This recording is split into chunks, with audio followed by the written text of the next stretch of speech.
Welcome to The Explainer. Today, we're going to dive into something we use every single day, but maybe don't stop and think about all that much: the banking system.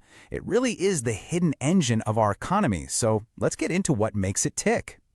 To really get a feel for why banks are so important, let's just do a quick thought experiment. What if you woke up tomorrow and poof, they were all gone? No bank accounts, no credit cards, no ATMs, no loans. It would be total chaos, right? And that's because banks aren't just a place to stash your cash. They are the circulatory system for our entire economy. So, how does this whole system actually work? Well, to understand the big picture, we've got to start small, at the personal level. At their very heart, banks are basically essential matchmakers. They connect people who have extra money with people who need it. Now, the official term for this is a financial intermediary, which, I know, sounds a little jargony, but it's really just a fancy way of saying they're the middleman. See, banks don't just lock your money in a vault, they put it in motion. They create this secure and honestly super efficient bridge between savers and borrowers. And this process creates this really powerful cycle. It all starts with you when you deposit your savings. The bank then takes your money and pools it with deposits from thousands of other people, creating this one massive fund. And from there, they can issue a loan to someone else, someone who wants to buy a house or start a business or go to college. The difference this makes in our daily lives is just staggering. I mean, before a formal banking system, you were literally stuffing cash under a mattress. Commerce was slow and clunky, and getting a big loan, almost impossible.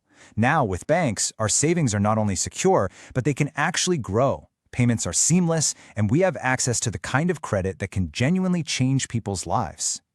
Okay, so let's zoom back out and see how this system fuels the entire economy. That simple little cycle we just talked about? Well, when you multiply that by millions and millions of people, it becomes this incredible engine for growth. The key concept here is pooled capital. Your individual savings might feel small, right?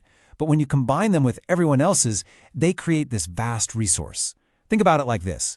If 10,000 people each save just $1,000, that's not $10,000, that's a $10 million fund.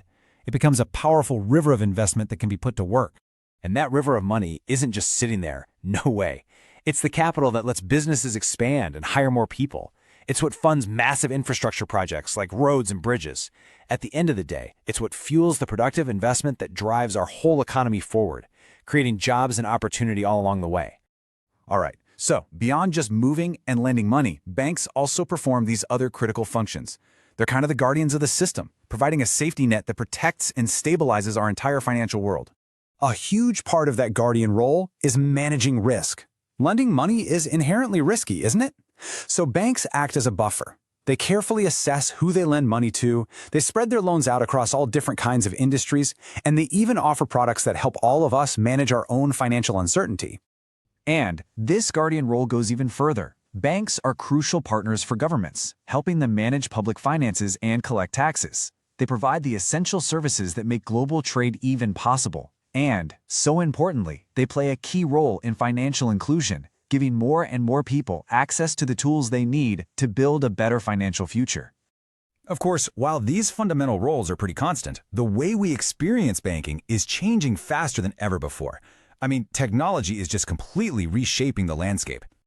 Just think about how much has changed in our own lifetimes. Many of us remember when banking meant physically going to a branch and talking to a teller. Then came ATMs, then online banking, and now, for most of us, the bank is just an app on our phone. The pace of this innovation is only getting faster, with new fintech bringing us stuff we could barely imagine, like AI-driven financial advice.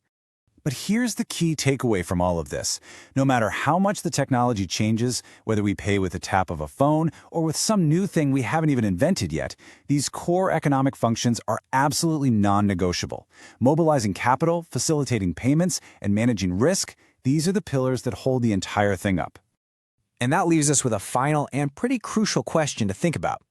As technology keeps blurring the lines and really redefining what money even is, which of these core banking functions, the intermediary, the risk manager, the capital mobilizer, which one do you think is the most essential to protect for the future of our economy?